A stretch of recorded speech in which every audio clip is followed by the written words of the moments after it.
Chapter 61. Approaching the Nourisher.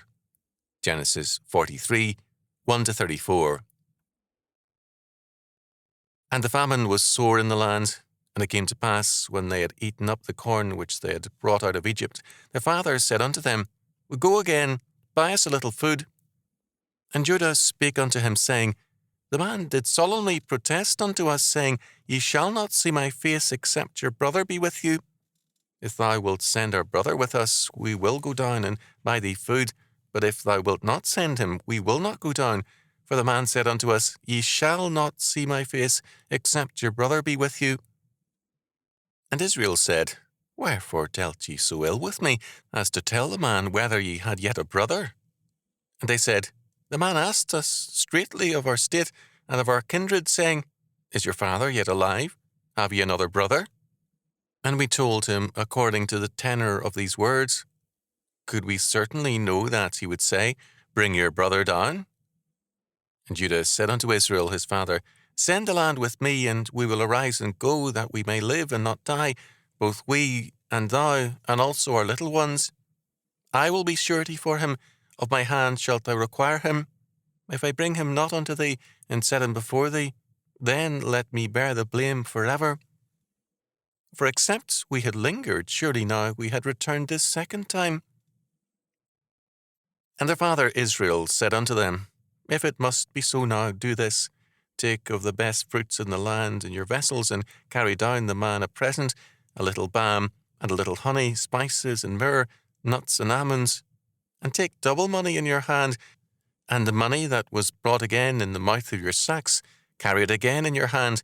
Peradventure it was an oversight. Take also your brother, and arise, go again unto the man. And God Almighty give you mercy before the man, that he may send away your other brother and Benjamin. If I be bereaved of my children, I am bereaved. And the men took that present, and they took double money in their hand, and Benjamin, and rose up, and went down to Egypt, and stood before Joseph. And when Joseph saw Benjamin with them, he said to the ruler of his house, Bring these men home, and slay, and make ready, for these men shall dine with me at noon. And the man did as Joseph bade, and the man brought the men into Joseph's house. And the men were afraid, because they were brought into Joseph's house. And they said, Because of the money that was returned in our sacks at the first time are we brought in, that he may seek occasion against us, and fall upon us, and take us for bondmen and our asses. And they came near to the steward of Joseph's house, and they communed with him at the door of the house, and said, O sir, we came indeed down at the first time to buy food. And it came to pass, when we came to the inn, that we opened our sacks, and behold, every man's money was in the mouth of his sack, our money in full weight, and we have brought it again in our hands. And other money have we brought down in our hands to buy food. We cannot tell who put our money in our sacks. And he said, Peace be to you, fear not, your God, and the God of your father hath given you treasure in your sacks. I had your money. And he brought Simeon out unto them. And the man brought the men into Joseph's house, and gave them water, and they washed their feet, and he gave their asses provender.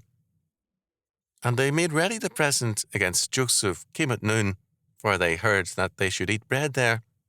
And when Joseph came home, they brought him the present which was in their hand into the house, and bowed themselves to him to the earth. And he asked them of their welfare, and said, Is your father well, the old man of whom ye speak? Is he yet alive? And they answered, Thy servant our father is in good health, he is yet alive. And they bowed down their heads and made obeisance. And he lifted up his eyes, and saw his brother Benjamin, his mother's son, and said, Is this your younger brother, of whom ye speak unto me? And he said, God be gracious unto thee, my son. And Joseph made haste, for his bowels did yearn upon his brother, and he sought where to weep, and he entered into his chamber, and wept there. And he washed his face, and went out, and refrained himself, and said, Set on bread. And they set on for him by himself, and for them by themselves, and for the Egyptians, which did eat with them by themselves, because the Egyptians might not eat bread with the Hebrews, for that is an abomination unto the Egyptians. And they sat before him, the firstborn according to his birthright, and the youngest according to his youth. And the men marveled one at another. And he took and sent messes unto them from before him, but Benjamin's mess was 5 times as much as any of theirs, and they drank and were merry with him. Genesis 43, 1-34. When I was very, very young, the Joseph story was my favourite. I could not hear it enough, and then, as I learned to read it too much. The story was my textbook on predestination and God's marvellous providence, even as years later the book of Job made clear to me that theology and life must be God-centred. How can people read about Joseph and be unmoved? Jacob's fears delayed a return to Egypt.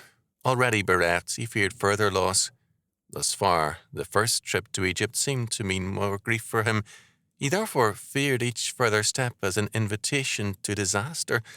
As Judah said, we could have made 2 trips in the time we have wasted delaying our trip. Verse 10. Jacob finally gave in because it must be. Verse 11. Special gifts were to be taken to the Grand Vizier: balm, honey, spices, myrrh, pistachios, and almonds, also double the amount of silver. Verses 11-14. Even in a drought, there is sometimes some harvest, so that these items were obtainable but very costly. At first, Jacob blamed the brothers for telling the Grand Vizier too much, but they pointed out that they had simply told the truth. They had no reason to believe that any evil use might be made of it, and how could they lie to a man who controlled the food they badly needed? Jacob finally agreed to allow Benjamin to go with the brothers. Benjamin was about 16 years younger than Joseph, who had last seen him as an infant. Joseph in Genesis 42:6 is described as the governor over the land, meaning the feeder or nourisher, a title sometimes given to Egyptian pharaohs. Clearly, Joseph's status was very high. In Canaan, Judah was now his father's mainstay. He took the head in speaking, and he was the one whom Jacob trusted. The Tamar episode of Genesis 38 is now in focus because it tells us that in a discreditable incident, Judah came through as a responsible man. Judah knew he could trust in Judah to be honest with him. On their return, the brothers attempted to restore the money found in their sacks. Verses 20-22, they were told that God had restored it to them. They had paid for their grain, and your God and the God of your father have given you treasure in your sacks. Verse 23 is an important statement. A true faith is a rich inheritance, and the biblical stress on this is important. Men are born rich when they are born into a family of faith. The brothers were taken to Joseph's house, their asses fed, their feet washed, and they were given water to drink. Verse 24. When Joseph came into the room, they bowed themselves to him to the ground and gave him their presents. Verse 25 following. Joseph asked about their welfare and their father, and he was told that Jacob was alive and in good health. Verse 27 following. When Benjamin was presented to him, Joseph left the room, entered his chamber to weep, and then, having washed his face, returned to them. Verses 29-31. When food was served, Joseph ate separately, because Egyptians never sat at the same table with foreigners whom they regarded as unclean. Verse 32. The table was set for the brothers in their order of birth, but Benjamin, the youngest, received 5 times as much as any of the other brothers. Verse 34. This was, in itself, a startling fact. To be given food in superabundance was to be treated as a man of high rank, even royalty. In doing so, Joseph was testing his brothers. Would they be envious of Benjamin? The brothers were simply amazed that the vizier's staff knew their order of birth. Had Simeon been questioned about this? They had no opportunity at this time to ask him. They no doubt were grateful that they had been honest with the Grand Vizier, who was now acknowledging their integrity. It is important to turn again to the gifts brought to the Grand Vizier by the brothers at Jacob's request. Verse 11. Such gifts were obligatory.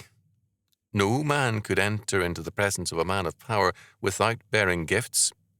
A good ruler was, in very real sense, the feeder or nourisher of his people, As a result, the protocol of gratitude called for a symbolic gift. The good ruler made life tenable, and gifts given to him acknowledged him to be the feeder or nourisher. This premise underlies tithing. God, as no human ruler can do, undergirds our whole existence and provides for us in ways beyond our ability to fathom. The tithe is God's due, our rent for our time and space on earth. Our gifts represent giving above and over the tithe, our expression of thanksgiving to Him in whom we live and move and have our being. Acts 17:28. To approach God empty-handed is in effect to say that God's requirements are less important than our needs, an arrogant assumption. But arrogance marks too many of modern man's approaches to God. Men recognize that banks, supervisors, landlords, and superiors generally tolerate little in the way of an arrogant contempt of rules and regulations. At the same time, they demand total tolerance from God for all their arrogant sins, their sins of negligence, and their sins of indifference. Despite the famine, Jacob knew that the right approach to authority had to be made.